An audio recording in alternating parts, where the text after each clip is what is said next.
The snow had been falling since noon, but by 10 o'clock on Christmas Eve, it had become something savage. It came down in sheets, not flakes, a white curtain drawn across Manhattan's skyline until the city that never slept looked like nothing more than a blur of orange streetlights drowning in static. The kind of storm that emptied sidewalks and silenced horns and made even the most determined New Yorkers turn their coat collars up and hurry home. Nobody lingered in the alley off East 54th Street. Nobody except the Rolls-Royce Phantom parked in the shadows with its engine idling, its tinted windows hiding a man the financial press had called, with equal parts admiration and fear, the coldest machine on Wall Street. Julian Vance, 35 years old, founder and CEO of Vance Capital, was crying. He sat in the back seat the way he did everything, alone, with his jacket still perfectly pressed and his posture straight, as though his body refused to let even grief make him slouch.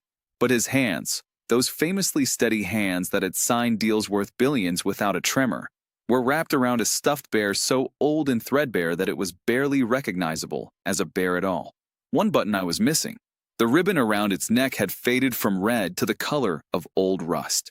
It smelled of nothing now, nothing at all, and that absence was what undid him every single year on this night, because once, a very long time ago, it had smelled of the boy who'd slept with it clutched to his chest in a concrete room where the heating never worked. His name was Leo, Julian thought, staring at nothing. He was 7 years old. He had freckles on his nose, and he laughed at everything. And they let him die. Not with malice. That was the part that had taken Julian 2 decades and one very expensive therapist to partially understand. Not with malice, but with indifference, which he had come to believe was worse. The administrators at Whitmore House had simply not cared enough to notice that the little boy in room 14 had a fever of 104 degrees for 3 days before anyone thought to call a doctor. By then it was too late. A child with pneumonia, uninsured and unwanted, was not a priority. Julian had been 12. He had held Leo's hand through the whole thing. He pressed the bear against his chest now, let the tears come in silence, and hated himself for it. Not because he thought crying was weak, but because he knew with absolute certainty that Leo would have told him to stop. "You worry too much, Jules," the boy's voice said in his memory. "Look, I'm right here." But he wasn't. The knock on the window was so soft that Julian almost didn't hear it over the wind. He turned, expecting Marcus, his driver, coming to check on him. But it wasn't Marcus. It was a child. She was standing in the snow in nothing but a gray sweater that might once have been white, a pair of jeans with a torn knee, and sneakers with no socks. She was perhaps 8 years old, though she was small enough that she could have passed for 6. Her hair was dark and tangled and soaked flat against her face. Her lips were the color of a bruise, that particular shade of purple blue that belongs to skin that has been cold for too long. She was not knocking with her knuckles. She was knocking with her fingertips, barely a tap, as if she were afraid of making too much noise even in an empty alley in a blizzard. Julian lowered the window. He meant to ask her what she needed. He meant to summon Marcus and have the child taken somewhere warm. He meant to do any number of efficient, controlled things. Instead, he said nothing, because the girl had reached into the pocket of her thin sweater and pulled out something small and crumpled. A paper napkin. Clean. He saw that immediately, and later he would think about what that meant, that a child with no coat in a snowstorm had kept the napkin clean in her pocket, had folded it, and saved it as if she knew she might need it. She rose onto her toes. Her hands, God, her hands, were the color of wax, the knuckles swollen and cracked with chilblains that had gone untreated, the kind of damage that came from months of exposure, not one cold night. She stretched her arms through the gap of the lowered window, and with the gentle, deliberate care of someone who has learned to move slowly around adults so as not to startle them, she pressed the napkin to the corner of his eye and wiped his tear away. She looked at him with eyes the color of winter's sky, gray and clear and heartbreakingly direct. "Why are you crying, mister?" Julian Vance had stared down board members who wanted him fired. He had sat across tables from men who had tried to destroy him and smiled. He had not, in 23 years, been made speechless by anything. My mom used to say. The girl continued, her voice very quiet and a little hoarse, as if she'd been crying herself not long ago and was trying to make sure he couldn't tell. That crying grown-ups are just little kids who got lost. She folded the napkin carefully, as if it might be useful again. Don't be scared. I'll share some of my good luck with you. I don't have much, but she paused, and something flickered across her face. I think you need it more than me right now. The last sentence was said with a gravity that no 8-year-old should possess. Julian looked at her eyes. He looked at the clarity in them, the earnest concern in them, and felt something crack open in his chest with a sound he was certain only he could hear. Because he had seen eyes like those before. He had seen them every day for 5 years in a concrete room with no heating, until the boy who owned them closed them for the last time. "What's your name?" he said. His voice was not steady. "Alara." "Where are your parents, Alara?" Something shifted in the back of her gaze. A door closing quickly over something she didn't want him to see. "I don't have any," she said, the way a child says I don't have a bike. Simply, as a fact, as a thing that has been so long true that the ache of it is no longer sharp, but just constant. It was only then that Julian noticed the way she was holding her right arm against her body. The careful, protective angle of it. The flinch when a gust of wind hit her. And the bruise, just visible above the collar of her sweater, that was not from the cold. Julian Vance was not a man who acted on emotion. He was a man who acted on data, strategy, and calculated advantage. He would have told you that himself, readily and without apology. He opened the car door. "Get in," he said. And then, because the girl took a small step back, he added something he had not said to another human being in longer than he could remember. "Please." She studied him for 3 full seconds in the storm, assessing him with the wariness of a small animal that has been hurt by large ones before. Then she climbed in. She was burning hot when he touched her forehead, a fever running hard and silent under the cold of her skin. She sat in the leather seat, her soaking sneakers leaving pools of meltwater on the floor, and folded her hands in her lap with a neatness that made Julian feel something close to nausea, because that was not how a child sat in a warm car.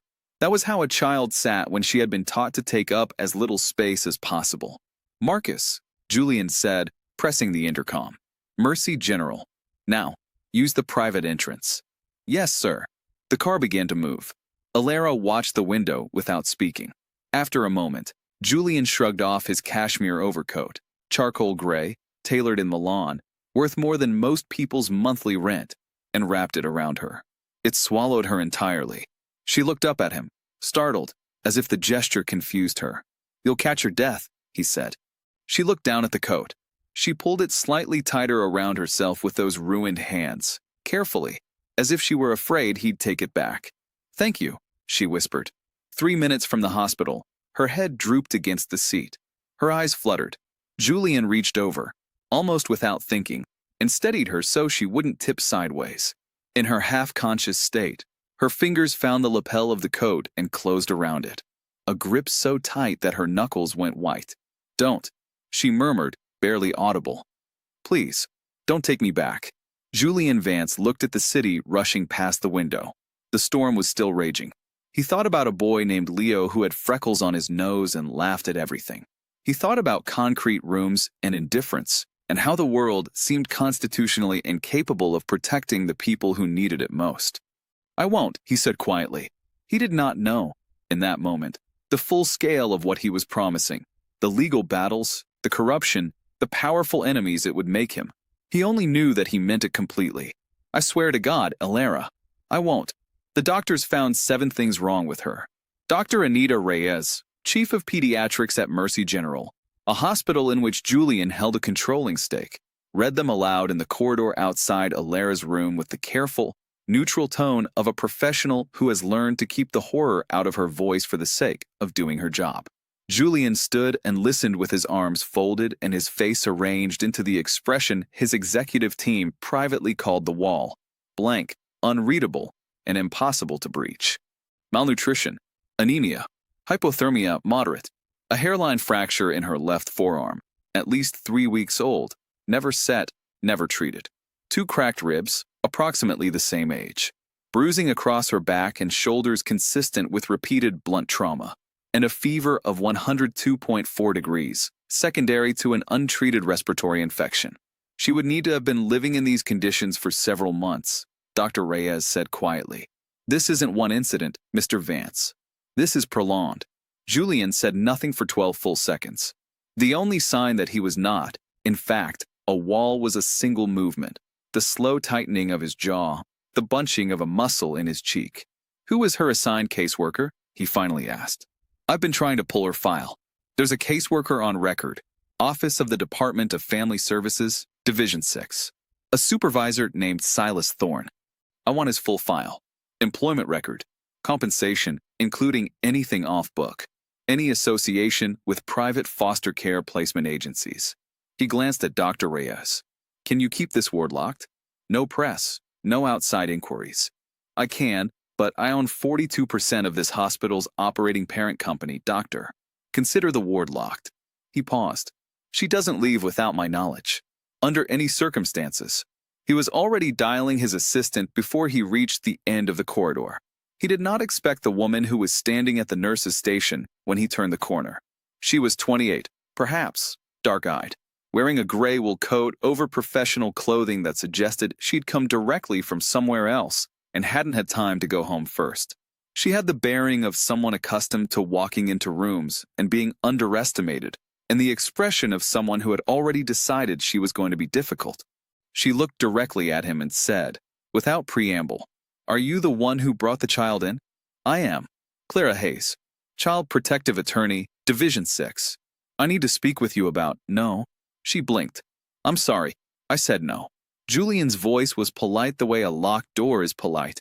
"Whatever you need to discuss about jurisdiction or protocol can be handled by my legal team in the morning. The child is asleep and stable. She's not going anywhere tonight." Clara Hayes looked at him with an expression that was not intimidated. "Mr. Vance. Mr. Vance." She enunciated each syllable with precision. "I understand you may be trying to help, but you are not her guardian. You are not a licensed foster carer, and whatever you think you're doing, it is not legal for you to simply remove a child from." She was found half frozen in an alley, Julian said, still in that same quiet voice, "with a broken arm that was left untreated for 3 weeks, by a system that your office supervises." He let that settle. "I'm not removing her from anything. I'm providing medical care. There is, as far as I'm aware, no legal prohibition against that." Clara opened her mouth, then closed it. Something moved across her face. Not defeat, not quite, but a recalibration. "You can't keep her here indefinitely," she said. "I don't need to keep her here indefinitely. I need to keep her here long enough to ensure she's medically stable and that whoever she goes home with is not the person who broke her arm." He held Clara's gaze. "Is that something your office can guarantee me tonight?" She didn't answer immediately. In that pause, Julian could see the exact moment she decided to stop treating him as an obstacle and start treating him as a factor to manage. "I need access to her room," Clara said. "In the morning, with a doctor present." "That's good night, Ms. Hayes." He walked away. He heard her exhale sharply behind him, a sound that managed, impressively, to convey a great deal without being technically rude, and found himself thinking, for just a moment, that she was not what he had expected. Then he pushed the thought aside and went to stand outside room 14. He stood there for a long time, listening to the monitor's steady beep, thinking about a boy named Leo. By morning, he had instructed his legal team to begin acquisition proceedings for a 12% stake in Silas Thorne's supervising institution's parent board.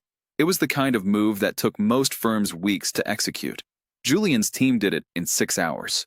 He had learned, a long time ago, that the most effective weapon against a man who believed in systems was to quietly purchase the system around him. The scream came at 2:17 in the morning. Julian was awake. He was almost always awake at 2 in the morning. Sleep had never come easily, and since Leo, had sometimes not come at all. Sitting in the private waiting room adjacent to Alara's suite with a tablet full of acquisition documents, when the sound cut through the wall like something physical. He was through the door before the night nurse was. Alara was sitting up in the hospital bed, her foreline yanked sideways, her fists clenched in the sheets, her eyes wide open and seeing something that was not in the room. She was saying no over and over in a voice barely above a whisper, which was somehow more terrible than any volume could have been. Not screaming it, whispering it, with the broken record exhaustion of someone who has said it many times and knows it doesn't help. "Hey." Julian crossed to the bed. He was not. He would be the first to admit, a man who knew what to do with a frightened child. His experience with children was limited to the one he had been, and that child had not had anyone to comfort him. He sat on the edge of the mattress. "Alara, it's okay. You're safe." She wasn't hearing him. She was somewhere else, somewhere the words "you're safe" didn't reach. Julian did something he had not done since he was perhaps 6 years old. He began to sing. It was hesitant, off-key, and barely recognizable. A fragment of something he half remembered from before Whitmore House, from the brief early years when someone had sung to him. "Hush now, don't you cry. Close your eyes and let the dark drift by." The words were wrong, probably. The tune was approximate at best. He sang it quietly, his voice low and a little rough, leaning slightly toward her in the way one might lean toward a fire on a cold night. Alara's eyes slowly came back into focus. She looked at him. The trembling gradually slowed. "I'm sorry," she said, the moment she was fully conscious. Her voice was immediately careful, calibrated to cause minimum disruption. "I'm sorry, I didn't mean to. I'll be quiet, I promise. I didn't mean to wake anyone up, Alara." He said her name firmly, but not unkindly. "Stop apologizing." She blinked. "You had a bad dream. That is allowed to happen." He said this as if stating a legal fact. "You don't need to apologize for having a bad dream." She stared at him for a moment with those gray, searching eyes. Then she looked down at her hands in her lap. "The other place got angry when I woke them up," she said, very quietly. "The other place. Not home. Not even the foster house. Just the other place. A space without a name. A space she was already trying to create distance from." Julian felt the thing behind his sternum crack slightly wider. "I don't get angry," he said. He thought about how many $1,000 negotiations had hinged on the exact weight he gave a word, and chose this one carefully. "Not at you." She considered this. Then, with a tentative, sideways caution that broke something in him, she leaned slightly against his shoulder. She was asleep in 4 minutes. Julian sat perfectly still for a long time. He did not move in case she woke.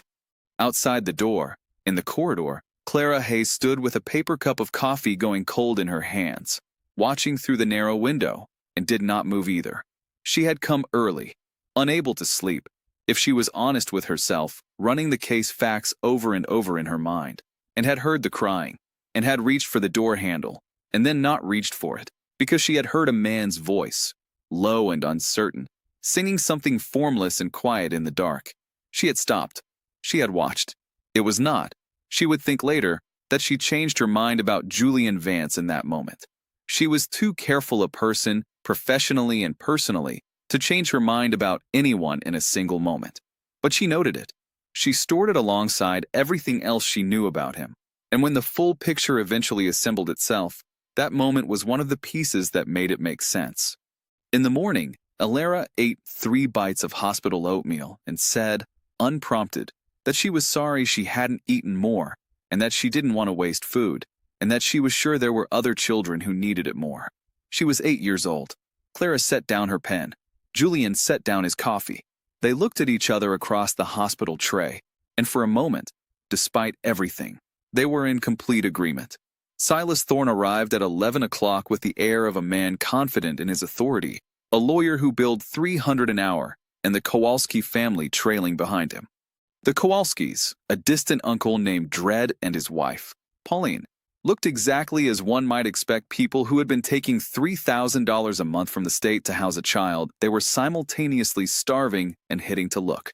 That is to say, they looked ordinary. Dredd Kowalski had the face of a man who watched a lot of sports and had opinions about them. Pauline had a floral scarf and the pursed expression of someone perpetually preparing to be offended. "This is highly irregular," Silas announced at the nursing station, loud enough to be heard clearly and, Julian suspected, calibrated for exactly that effect. The child was removed from her court-designated placement without authorization. I'll need her transferred to a certified facility by end of business. Julian was leaning against the wall at the end of the corridor with his phone in his hand and an expression of complete calm. He looked at Silas the way a chess player looks at a pawn.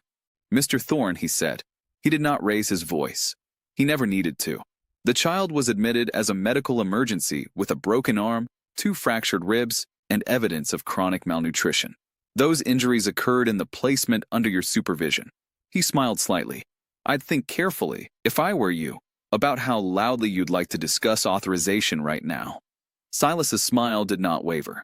He was the kind of man who had been sailing near the legal wind for long enough that he had learned to look comfortable there. And you are?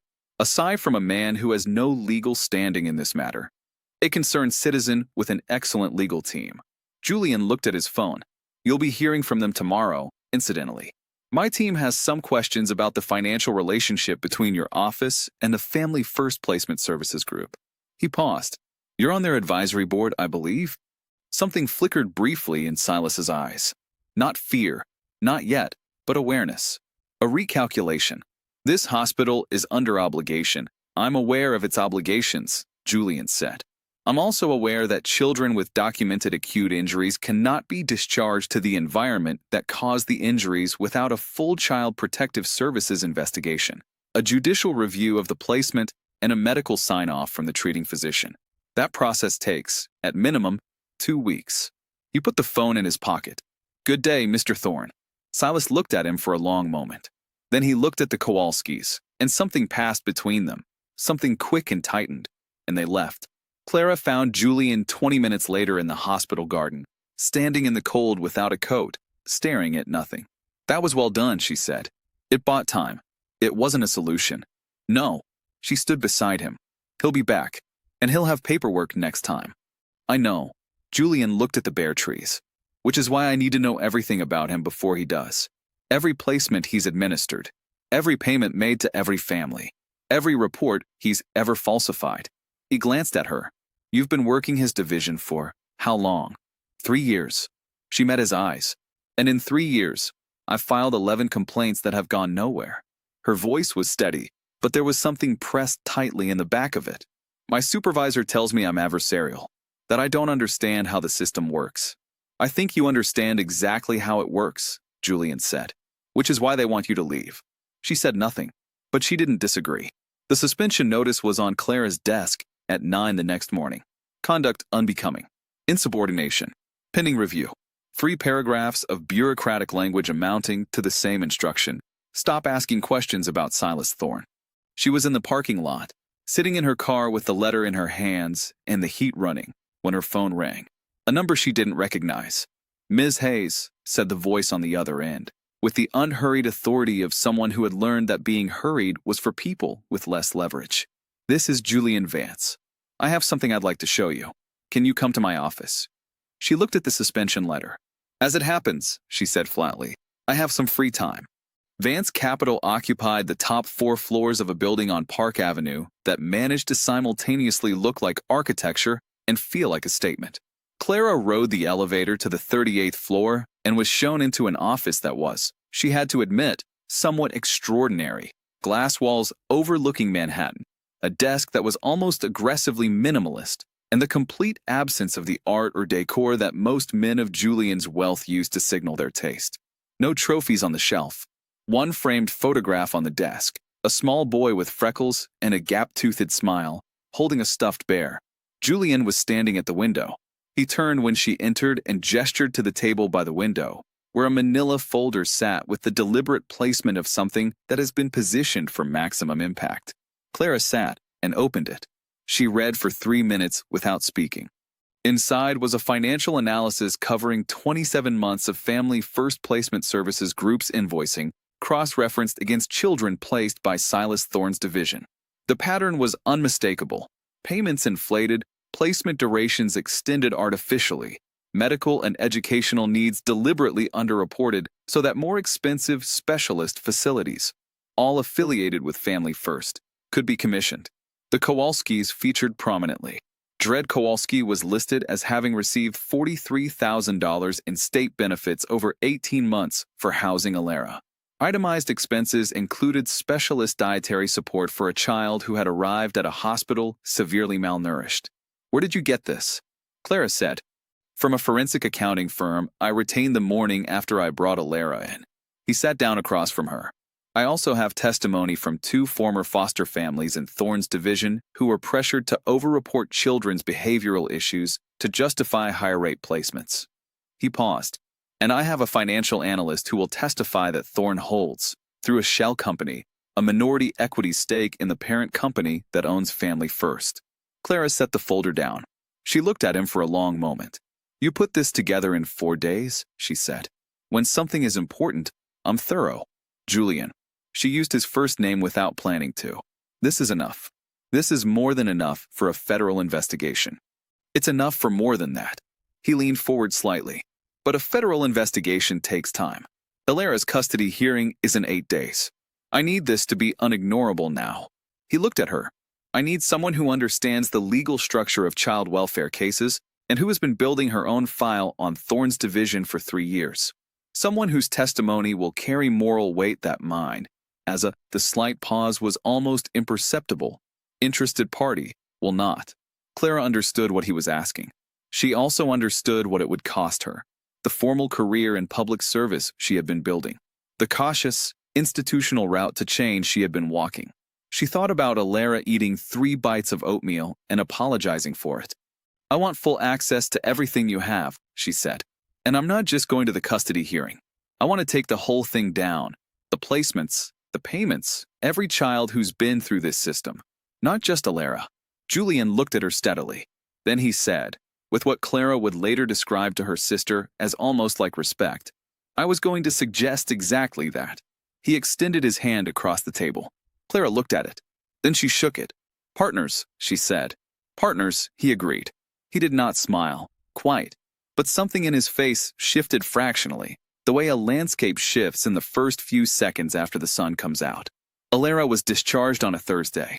Julian's penthouse occupied the entire top floor of a building on Central Park West, and it was, objectively, and in Clara's professional assessment, as someone who had seen a great deal of human habitation in her line of work, the most beautiful space she had ever been in, and also the most obviously, achingly unused. Floor-to-ceiling windows, a panoramic view of the park, rooms the size of small churches, and almost no evidence that a human being lived there. No clutter, no warmth. Everything chosen, Clara suspected, by an interior designer who had been given a very large budget and the instruction austere. Alara stood in the entrance hall and looked around with enormous eyes. This is where you live? She said. Yes, Julian said. By yourself. A pause. Yes. Alara looked at the expanse of immaculate white carpet and marble and said, very quietly and with the complete honesty of childhood, it's beautiful, but it looks lonely. Julian looked at her for a moment. Then he said, I suppose it is. Clara took Alara shopping on Saturday because the child had arrived with nothing, not a bag, not a change of clothes, nothing, and this needed to be remedied immediately. Alara stood in the children's clothing store and stared at the racks with the expression of someone who has been told she is allowed something but is waiting for the permission to be revoked. Pick anything you like, Clara said. Alara carefully selected 2 pairs of jeans, 3 shirts, and a gray sweater almost identical to the one she'd been wearing the night Julian found her. Alara, Clara said gently, you can get more than that. This is enough, Alara said quickly. I don't want to be wasteful. Clara crouched down to her level. It's not wasteful, she said. It's yours. You're allowed to have things that are yours. Something shifted painfully in the child's face, a fragile rearrangement, like ice beginning to crack. Then, very slowly, she turned and looked at a display of winter coats. One was deep blue with small silver stars on the lining. She had been looking at it since they walked in. Can I? She started. Yes, Clara said immediately. Yes, absolutely yes. Alara wore it out of the store. On Sunday, Julian had a call scheduled with the boards of 3 companies in Tokyo, Singapore, and Frankfurt that would, combined, constitute a merger worth roughly $12 billion. He had been working toward it for 14 months. Alara came into his study at precisely 4 o'clock, having looked for him through 7 rooms, and found him at his desk. She hovered in the doorway with the apologetic body language that still made his chest ache, the slightly bent posture, the hands clasped, the readiness to retreat. I'm sorry, she whispered. My bunny. She held up a small stuffed rabbit, recently acquired. His ear is coming off, and I don't know how to fix it, and I was wondering. But it's okay. You're busy. I can wait. It's fine. Julian looked at the rabbit. He looked at the $12 billion merger notification blinking on his screen. He thought for approximately 2 seconds. He picked up the phone. Marcus, reschedule the Pacific call.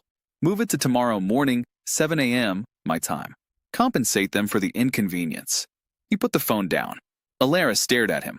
You didn't have to. I have a sewing kit in the second drawer, Julian said. Bring it here. It became apparent, not skilled at sewing. He held the needle with the precision of a man accustomed to instruments that required precision and was nonetheless defeated by the logic of threading it for several minutes, during which Alara watched him with an expression that suggested she was very carefully not laughing. When he finally managed it and began the rough, determined repair of the rabbit's ear, she sat in the chair across from his desk and swung her feet and, after a while, said, You're very good at fixing things. I'm absolutely not good at this, Julian said, not looking up from the rabbit. No, she agreed pleasantly, but you're trying very hard. That counts more. She paused. That's what my mom used to say. He tied off the last stitch and handed her the rabbit. She looked at the ear, crooked, oversewn, structurally sound, and hugged it to her chest. Thank you, she said. And then, after a breath, Julian? It was the first time she had used his name. Yes. I'm really glad you were in that alley, she said. Julian looked at this small person sitting across from him in his enormous, previously lonely desk chair, wearing a blue coat with silver stars, hugging a rabbit with a badly sewn ear, and thought about a blizzard on Christmas Eve and a napkin pressed gently to his face by two hands that should never have known cold that hard. So am I, he said, and meant it more than anything he had said in years. That afternoon, the three of them ate strawberry cake in the kitchen. Clara had made it, badly, with flour on her jacket, and Alara laughed for the first time. Not a polite smile, not the cautious, hedged expression she deployed when she wanted to please people, but an actual laugh, sudden and surprised and whole, because Julian had gotten cream on his nose and not noticed. She laughed until she was slightly breathless and then looked immediately alarmed, as if waiting for someone to tell her to be quiet. Nobody did. She laughed again. This time she let it ring. 6 days before the custody hearing, the story appeared in the Metropolitan Ledger. Billionaires rescue story masks troubled past. Violent incidents in Whitmore House facility, sources say. The subheading, Is Julian Vance fit to foster? Former residents recall aggression from child who would become Wall Street's most feared financier. The sources were anonymous. The violent incidents were 3 disciplinary write-ups from a facility whose record had since been expunged after an abuse investigation that had resulted in 3 administrators losing their licenses. The write-ups themselves described a 12-year-old boy who had physically confronted an older resident and a staff member. They did not mention that the confrontation had occurred because the staff member had been hitting a smaller child. They did not mention Leo. Julian read the article at 5 in the morning and sat with it for 2 hours. This was the thing about having your worst years weaponized. It was not the facts themselves that damaged you. It was having them removed from their context and handed to strangers who would draw their own conclusions, and knowing that the stranger in the judge's chair might be one of them. He knew what he had done in Whitmore House and why. He knew the 12-year-old he had not been aggressive. He had been desperate and unprotected, and he had protected someone else the only way available to him. But knowing that, and feeling it as clean and unassailable knowledge, were 2 different things. And in the space between them, in the place where trauma lives, there was a voice that said, You are not safe to be near her. You are damaged. You have always been damaged. He was still sitting with it when Clara arrived. She had called ahead.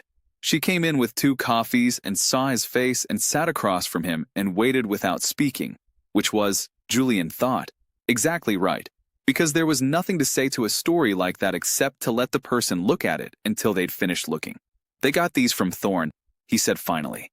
He held them for exactly this. Yes, she said. I know. The judge will have seen it. Maybe. She set her coffee down and looked at him directly. Julian, tell me about the write-ups. He told her. All of it. The staff member, the other child, Leo watching from the doorway. Clara listened without flinching. When he was done, she was quiet for a moment. Then she said, That 12-year-old was protecting someone smaller than him, in a facility that was later found to have systematically abused its residents. She paused. That's not a character flaw. That's a character. He looked at her. You are not a monster, she said. Not softly, clearly, with the precision of someone who means to be heard. You're not a cautionary tale. You're a man who came out of something terrible and built something real. And then, when a child needed you, you stopped everything for her. She held his gaze. "You are her hero, Julian. And I am going to stand in that courtroom, and I am going to make sure everyone in it knows exactly who you are." Something in his face broke slightly open, not devastation, but relief, the kind of relief that comes when you have been holding something very heavy for a very long time, and someone finally helps you put it down. "There is," he said after a moment, "the small matter of making sure we win." "Oh," Clara said, and there was something behind her eyes that Julian would later describe, in a conversation with Marcus that embarrassed them both, as terrifying in the best possible way. "We're going to do considerably more than win." The hearing room was full. This was not usual for custody proceedings, which were typically private and attended by the minimum number of required participants. It was usual, however, when one of the participants had, over the preceding 72 hours, filed a federal civil complaint with the Department of Justice, submitted documentary evidence to the FBI's Financial Crimes Division, provided testimony to the New York State Attorney General's office, and arranged for the synchronized arrival of 3 separate law enforcement agencies at a single location at a pre-agreed time. Julian had not told Clara the last part until the morning of the hearing. She had looked at him with an expression that moved rapidly through several stages before settling on something that was not quite admiration, but was in the same neighborhood. Silas Thorne sat at the opposing table with his attorney and looked comfortable. The Kowalskis sat behind him, Pauline in a new floral blouse, dread with the expression of someone who considers this matter already concluded. Their attorney, a man named Pratt who specialized in family court and had worked with Thorne's division for 11 years, a fact that was about to become significantly more relevant, had already submitted a motion characterizing Julian's involvement as predatory wealth intrusion into the child welfare system. Julian sat at the plaintiff's table with Clara beside him, and the particular quality of stillness he reserved for situations in which he held every card and was waiting for the right moment to lay them down. The judge, the Honorable Margaret O'Say, whom Clara had appeared before 4 times and described to Julian as careful, rigorous, and deeply intolerant of wasted time, called the hearing to order. Pratt went first. He was polished, practiced, and had clearly been provided the ledger article, which he entered into evidence with visible satisfaction. He outlined a narrative of Julian as a well-intentioned but psychologically unstable individual with a documented history of institutional violence, no parenting experience, and a pattern of compulsive control that extended to acquiring financial stakes in the institutions managing Alara's case. He used the word obsessive twice. Julian made a small note on the pad in front of him. His expression did not change. When Pratt finished, Clara stood. She was not dramatic. She did not raise her voice. She laid documents on the judge's table with the steady, deliberate calm of someone laying a royal flush on a poker table, 1 card at a time, making sure you see each one before the next arrives. The forensic accounting analysis, the payment records, the shell company, the 27 placement files, the testimony of 2 former foster families, the medical records of 6 other children placed by Thorne's division in Family First Properties, all of whom had presented with injuries similar to Alara's, and the original Whitmore House investigation file, obtained under a Freedom of Information request filed 14 months ago by a journalist who had, until that morning, not known why Julian's office had been quietly holding it. "Your Honor," Clara said, "the opposing party wishes to characterize my client's involvement as intrusive and destabilizing. I would suggest, on the contrary, that what is destabilizing is a systematic scheme of financial fraud perpetuated through the suffering of children in state care, overseen by the very official who is now attempting to invoke that system's authority." She paused. "And I would further note that since Mr. Vance brought Alara to medical attention 10 days ago, we have identified 8 other children currently in placements administered by Mr. Thorne's office who share her profile. Their cases are now under emergency review." Judge O'Say was reading the documents. She had been reading since the 4th page. She had not looked up to AT that moment. The doors at the back of the courtroom opened. They were not the kind of men whose entry into a room goes unnoticed. There were 6 of them, 3 in suits and 3 in the navy jackets with the 3 letters that had a way of making rooms go quiet. They were led by a woman from the State Attorney General's office who presented papers to the bailiff without hurrying, because she did not need to hurry. Dred Kowalski made a sound that was not quite a word. Silas Thorne turned in his chair.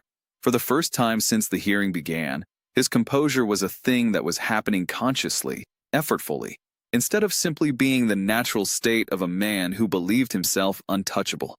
"Mr. Thorne," the woman from the AG's office said pleasantly, "I have an arrest warrant for financial fraud, child welfare benefit abuse, and falsification of official records. I also have a warrant for Mr. and Mrs. Kowalski on related charges, including child endangerment." She looked at Pratt, who had gone a particular shade of gray. "I'd also like to speak with you about your firm's billing relationship with the Family First Placement Services Group, but that can wait until we've processed the principals." The handcuffs went on in front of the judge, in front of the stenographer, in front of everyone. Pauline Kowalski was crying. Dredd was trying to talk to an attorney who was already backing away. Silas Thorne said nothing at all. He walked between the federal agents with the stiff, mechanical gait of a man whose entire self-conception is collapsing in real time, and the only sound was the click of his shoes on the floor and the click of the courtroom door closing behind him. Judge Osei looked at the empty, opposing table. She looked at Julian. "Mr. Vance," she said, "I'm going to need some time to review these materials." She paused. "But I'll say this. What I've seen today will require a significant structural review of multiple placements in this jurisdiction. That review is going to need advocates." She looked at Clara. "Competent ones." Clara said nothing. But she straightened, almost imperceptibly, and Julian saw it, and thought. That is what a person looks like when they've been fighting for something for 3 years and the ground finally starts to move, he thought. "I know exactly what that feels like." The formal adoption was finalized on a Friday in March, and Julian marked the occasion exactly the way Alara requested, which was with pizza from the place on Amsterdam Avenue that did the kind with the extra cheese and the garlic oil on the crust. Eaten on the living room floor of the penthouse in front of a movie she'd seen 11 times. He sat on the floor in a suit jacket he'd stopped bothering to take off and watched her narrate the film to him under the impression that he needed the context, and thought about how different the apartment was now. It was not, objectively, different at all. The same marble, the same glass, the same panoramic view. But it had Alara's drawings on the refrigerator and a rabbit with a badly sewn ear on the bookshelf and shoes by the door that were size 3 children's. And these things, he had discovered, changed the entire weight of a space. After the film, Alara fell asleep between them on the couch, because she had been doing this since her first week out of the hospital, and neither Julian nor Clara had had the heart to establish a rule about it. She slept the way children who are finally, genuinely safe sleep. Deeply, without twitching, with her face completely still. Julian and Clara stood on the balcony. The city spread below them, distant and brilliant. "I need to tell you something," Julian said. He said it to the skyline rather than to her, which was a measure of how much it cost him. About why this mattered. Not just as the right thing to do. Specifically, he told her about Leo. All of it, without the careful pruning and containment he normally applied to that story, from the freckled boy with the gap-toothed smile to the last 3 days of the fever to the toy bear in the car on Christmas Eve. He told her about the Christmas night since, about the alley, about the sound of a small hand on a car window. When he finished, Clara was quiet for a long time. "She has his eyes," she said finally. "The way you described them. That's why." "Yes," he said. "But that's not." He stopped. "Tried again. It started that way. But it isn't that anymore. Alara is Alara. She is not a substitute for anything. She is." The word he wanted was irreplaceable, but it felt inadequate. "She is herself. Entirely, specifically herself." "I know," Clara said. "I see how you look at her." He turned.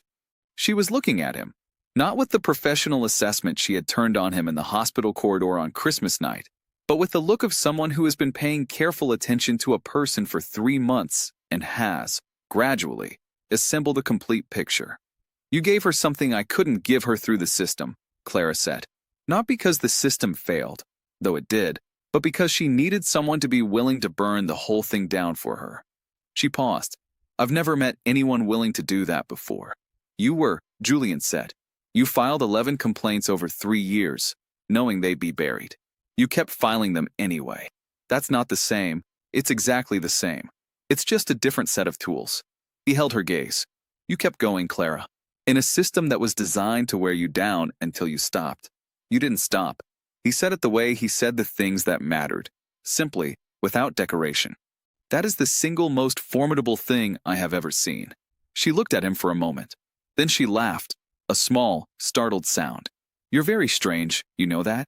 Most people would have led with, I don't know, the penthouse. The penthouse is irrelevant. The penthouse is objectively very relevant. The penthouse, Julian said, moving slightly closer, is the least interesting thing about me. That is an extremely arrogant thing to say. It's accurate. He stopped. The city hummed below them, and the light from 1,000 windows fell across her face, and he said, Clara, I have been not good at this. At any of this. At allowing people close enough to. He stopped again. Tried for precision. You made me better at it. Not by fixing me, but by staying in the room. By being present. That is, he exhaled. That is not a small thing to me. She looked up at him and said quietly, No, I don't think it is. He kissed her, or she kissed him. Later, they would each remember it differently, and the difference would become a recurring, comfortable disagreement, which is perhaps the best possible trajectory for a kiss.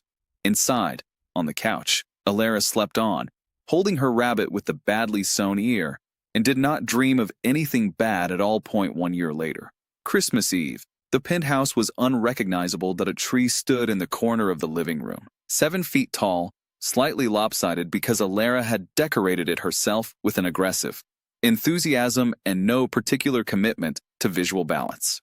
There were lights strung along the bookshelves and stockings hung by the fireplace, which was now in regular use, because it turned out a fireplace looked entirely different when someone actually lit it, and the refrigerator door was not merely occupied but overwhelmed by drawings, dogs, houses, rainbows, and a family portrait in which all 3 figures had been given yellow hair regardless of biological accuracy. The kitchen smelled of pine and cinnamon and something Clara was attempting to bake that might, she maintained, turn out to be gingerbread. It smells like it might also be smoke, Julian said, not looking up from the financial review he was technically working on and in practice mostly using as a prop while watching his family across the room. It is categorically not smoke, Clara said. It is caramelization. Caramelization, Alara repeated thoughtfully from her position on the rug, where she was engaged in the serious business of organizing her new stationery set. Is that a cooking thing or a chemistry thing? Both, Julian and Clara said, simultaneously. Alara looked between them with the expression she deployed when they did things in unison, which was a mixture of fondness and theatrical exasperation that she had, over 12 months, refined to a considerable art. You two are so weird, she announced, and went back to her stationery. Julian put down the financial review that he watched Clara lean into the oven to check the gingerbread, flour on her shoulder, her hair escaping from a clip in a way she hadn't noticed, and he had decided not to mention because it was distracting in a way he found entirely pleasant. He watched Alara sort colored pens with the focused intensity she brought to all organizational tasks, her tongue slightly between her teeth, her blue coat with the silver stars hung on the hook by the door even though she was inside, because she liked being able to see it. She had grown, he thought. Not just physically, though that was visible too. She was taller, her face fuller, the marks of chronic hunger long since erased from her frame. She had grown in the way that children grow when they are finally, genuinely safe.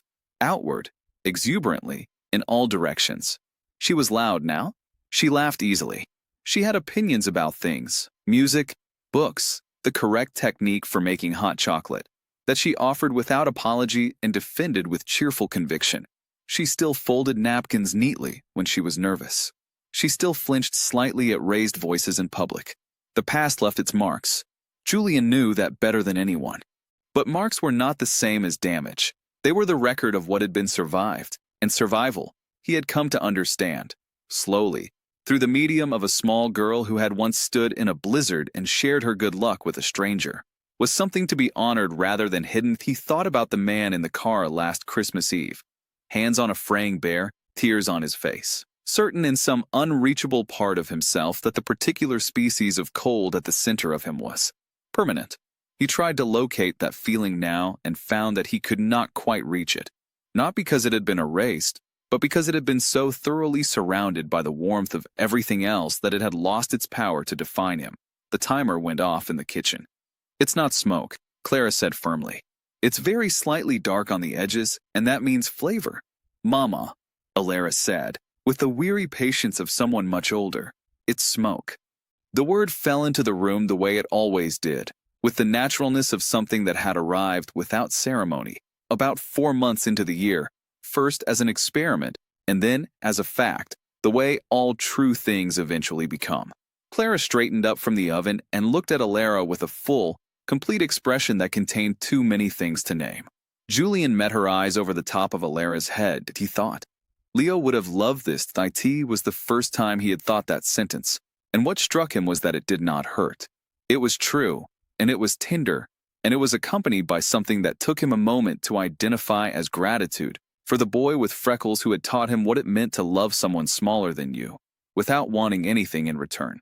Gratitude for the lesson that had been living in him all along, waiting for the right small hand to knock on a car window in a blizzard and set it free. Alara came running across the room, no longer the careful, contained crossing of a child who has learned to take up no space, but a full, committed run, the kind with momentum and noise, and launched herself at both of them, one arm around Julian's waist and one around Clara's, her face pressed between them. This, she announced, with the certainty of someone who has thought this through and arrived at a final answer, is the best Christmas I have ever had. Julian wrapped an arm around her. Clara wrapped an arm around both of them. Outside, snow was falling on Central Park, the gentle, cinematic kind, the kind that exists at the threshold between weather and wonder. Last year, Alara said, her voice muffled slightly by Julian's sweater, I was cold and scared, and I thought, she paused, I thought nobody was looking. Julian pressed his face briefly into her hair. Somebody was looking, he said. Somebody was always going to look. She tilted her head up at him with those gray, clear eyes that had, once upon a time, seen a man crying in a car in a blizzard and decided, without hesitation, that he was worth the napkin. I know, she said. I knew when I saw you. She smiled. The full, unguarded smile that still, after a year, made Julian feel as if something that had been sealed for a long time had opened and allowed the light in. I told you. I gave you my good luck. You did, Julian said. It worked. The gingerbread was, in fact, slightly burnt.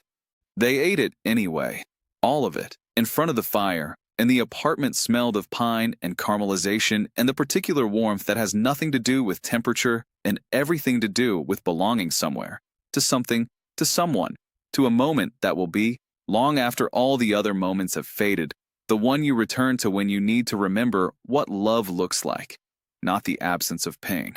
Never the absence of pain, just the certainty, stronger than pain, that you are not alone in it.